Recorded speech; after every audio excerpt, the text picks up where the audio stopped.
So you mentioned those animal studies, and I think it's time we start, talking about how do you actually supplement to get a NAD increase, be that a good thing or a bad thing, might be both, we don't know yet. But what they did, at least in my studies, is that they would supplement, with nicotinamide mononucleotide, or NMN in short, or nicotinamide riboside. So they used high doses of both of these, which are supposed to be a precursor to NAD, and they found out that in mice, the higher the dose you give them, it improves how their tissues age, and those tissues specifically were heart, skeletal muscle, and a few more. And I can read a segment basically to kind of give you the scientific background behind this, which is from Mills et al., and it was published in Cell Metabolism 2016. So they say that NAD plus availability decreases with age and in certain disease conditions. NMN, nicotinamide mononucleotide, is a key NAD intermediate, and it has been shown to enhance NAD biosynthesis and ameliorate various pathologies in mouse disease models, which is what we just talked about. Orally administered NMN was quickly utilized to synthesize NAD in tissues, and remarkably, it mitigates age-associated physiological decline in mice. Without any obvious toxicity or deleterious effects, NMN suppressed age-associated body weight gain, it enhanced energy metabolism, it promoted physical activity, it improved insulin sensitivity and plasma lipid profile, and ameliorated eye function. So basically, they gave those rats NMN, and they started they started having a younger phenotype. That's what it's saying. And lately, and by lately I think it should be like the last 4 or 3 years or something, supplements are also available to us, to humans, that mainly contain nicotinamide riboside and mononucleotide in some cases, and resveratrol. And resveratrol is another molecule that regulates the sirtuin pathway, and it also acts as a free radical scavenger. And that's how we started this whole thing, basically, because I bought, of course I did, those NAD plus Fountain of Youth NAD booster supplements. I've been taking them, just a review time, I've been taking them for like a month and a half. Oh, by the way, this is not a paid partnership. Yeah, but if you want to sponsor me, Fountain of Youth, like, go ahead. I'm taking those anyway, so send me 1,000 free bottles. No, but so it's not FDA approved, and those claims, That can't. Yeah, I was going to get to that. yeah, those claims are not supported by the FDA. Let me just put it this way: you're taking this at basically your own risk. But it's supposed to boost your NAD levels. It's supposed to decrease signs of aging, and I'm not expecting to take a pill and look younger. I'm just taking it as a supplement to a healthy diet in order to potentially in the future avoid some forms of disease. Like, I don't know, I might just be spending $20 on Amazon without any reason, but and the way I started on this is, like I said, Dr. Sinclair was on the Joe Rogan podcast, and he has also mentioned this regimen in multiple interviews. And he says that he takes metformin, and metformin is actually a drug that's used to treat type 2 diabetes, yes. which is strange. He's not a diabetic, but he takes metformin. He takes a water-soluble NAD boosters, which is what I just mentioned, NMN or the riboside. He takes resveratrol, and he's also a huge proponent of fasting, and the more hardcore fasting, which is the alternate day fasting. And he also takes baby aspirin every day for its blood thinning properties. Oh. And at this point, let me just say, do not go and just buy whatever we're mentioning. Exactly. We are not nutritionists. Nor medical doctors. We are just mentioning what another professor takes at his own risk. Yes. Sometimes I feel that it's of high marketing value if you have a face that looks half your age. Oh my god, he was also mentioning in Rhonda's podcast. So when he first came out, he wrote a book which was mostly about resveratrol. And resveratrol is found in red wine, and it became like a huge thing. The major media outlets picked it up, and in 1 year, it increased red wine sales by 30%, according to him. It's crazy. The Yeah. impact I know. someone that gains publicity can have. 30%. Whew. Yes. So that is his regimen. Also, another thing that was very interesting to me is that everyone has been saying that NAD is very circadian rhythm connected. Mm-hmm. So that's why it's really important sometimes in fasting, and you can see the effect fasting has it because it regulates NAD, and it's better if you only have certain feeding window instead of feeding all day, because it helps regulate your circadian rhythm. And some people also believe that that might also be a cause of jet lag, because while you're traveling and you're going from time zone to time zone, your NAD levels are all over the place. I would imagine. They're confused, and your body is in turn even more confused, and you're eating on the plane and you're sleeping and you're eating again, and it might as well be NAD dependent. Yeah, going back to the fact that this NED supplement is not exactly backed by the FDA. I Yeah. would think, yeah, and I think it's also mentioned in the book written by Dr. Guarente that the reason you need to demonstrate the efficacy and the safety of your supplements. Yeah, which is why 99% of supplements are not FDA approved. Yes, I mean, and how do you demonstrate the efficacy in humans based on studies done in animals? And aging is not something that you can have endpoints for, like how to assign endpoints when you're doing an aging study. So all these factored into it not being FDA approved. It doesn't mean that it's bad for you, but there's also this thing that I read where they say that sirtuin in humans, they regulate the gene called P53, which is a tumor suppressor gene. Okay. So it mediates apoptosis. So basically, there are cells. And how many of you have heard that your body is just 7 years old? I've heard of that. Oh, we fully regenerate cells every 7 years. Yeah, but there is like a catch in that. So on an average, it's 7 years old. And there's this joke about statisticians that, they say that on an average, a man with his head in the oven and foot in the freezer would feel fine.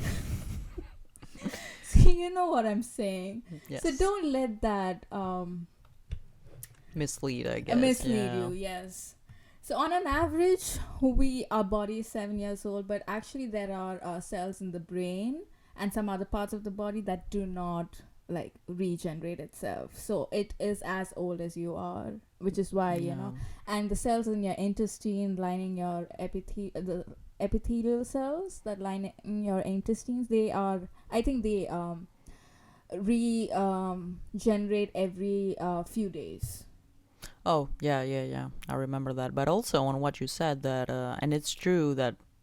I mean, people are saying in research that most of our neurons cannot be regenerated. However, there are some other studies by Sinclair's lab that say that NAD might have a neuro-restorative effect. Now, to what extent this is true and long-term in humans, I do not know. I'm not making any claims. Yeah, this claim backed by any scientific evidence?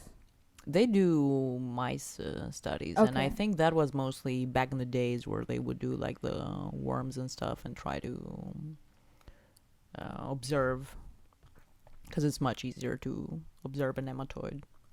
So I was saying that the SIRT1 regulates P53. So any cell in your body that goes rogue is taken care of by this gene. So it basically Mm. causes programmed death to make sure that none of the crazy cells lurk Yeah, around, because survive. that will cause cancer, right?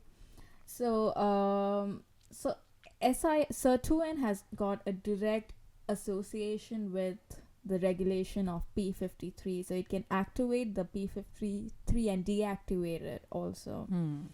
So what it does is, if you add more NAD, the sirtuin is going to deacetylate the P53 gene, and in other words, it's going to deactivate. So now you Yeah. don't have the tumor suppressive gene anymore. So Uh-oh.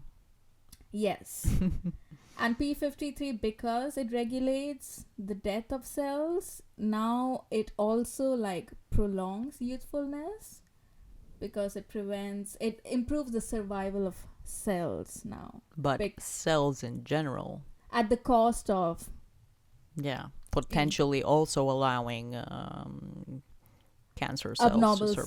cells to exist. Yes. Oh well. Um.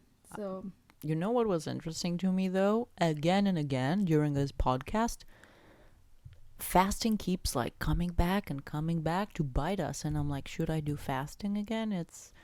I think, like you said, that maybe humans were evolved not to have food all the time. It's crazy. Like one of his studies that I read, and I mean, people have been looking at fasting all the time during the past decade, but they found that if you restrict your caloric intake by 30 or 40%, even in humans, I mean, we can't talk about longevity because you're not going to monitor them for 50 years, but it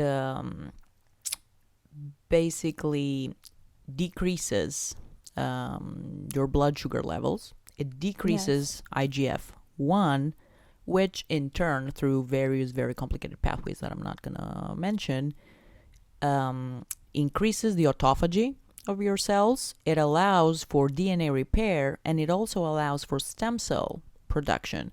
And that is only if you are restricting your calories.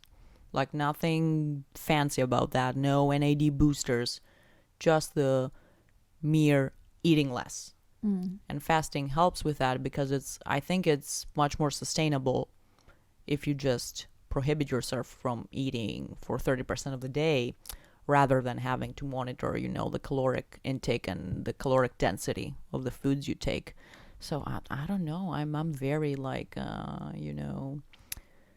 I'm almost very keen to start fasting again. And Yeah, I would love to try it out, but I know I'm not going to be a pleasant person to speak to when I'm fasting. yeah, and also again, let me mention, fasting is not for everyone. And I was talking to my dad the other day. So my dad had the idea, one of his friends lost a lot of weight Mm-hmm. doing intermittent fasting, and he was like, okay, I'm gonna try it. And oh my god, like it was terrible for him, because I guess it also depends on what your blood sugar levels are like.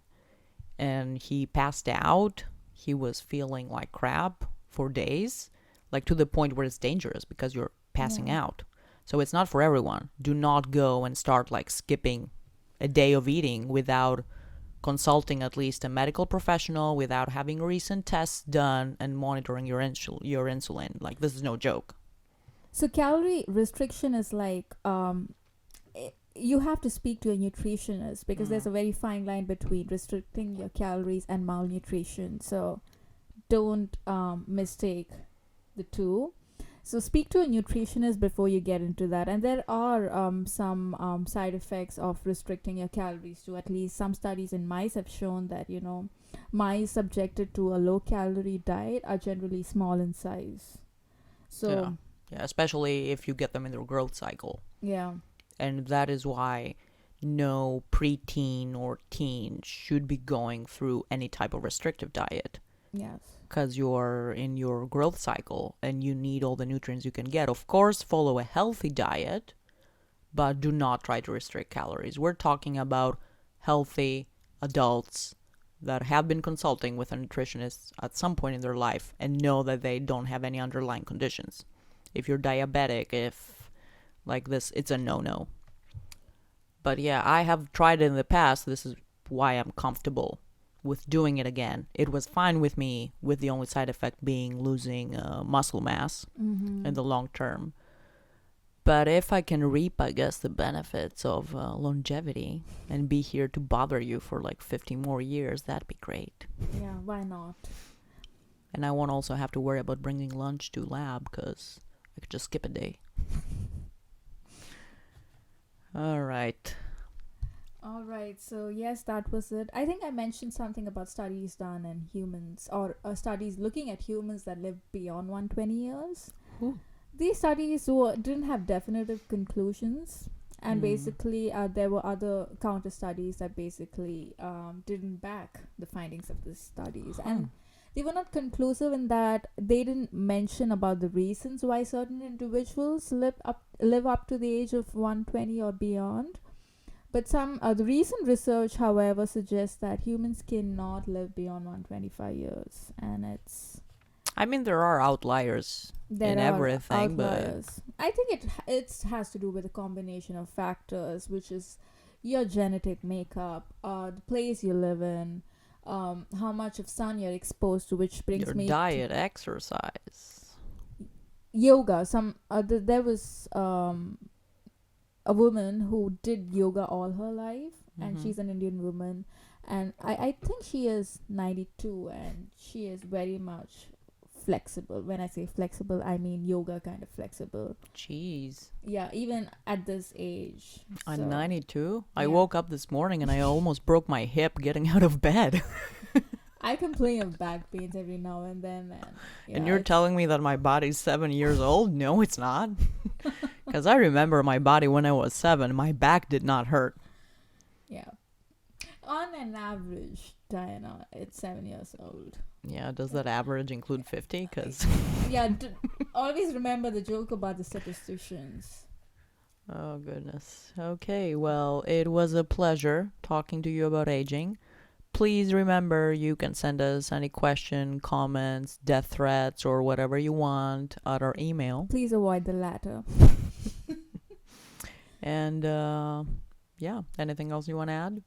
Yeah, just that as of now, I would recommend you stick with the natural means of reversing or putting brakes to the aging process. Like use a sunscreen when you go out, because Dana, you might be a better person to say this. Yeah, I started using sunscreen after the twin studies I mentioned, at least for your skin, and not only for like the aesthetics of it, but it's also really, really easy to get a skin cancer, and skin cancer is one of the most common forms of cancer. So if you can just include it in your daily regimen, just like put on a moisturizer with SPF, it's that easy, and use the kind that's like SPF 50, and you're good to go, because why not? Eat healthy, sleep well, and that will take care of your immunity. And yes, to listen to more podcasts. Yeah, that's definitely great for you. All right, then, everyone. Stay classy, and we'll see you next time. See ya. Have a good week.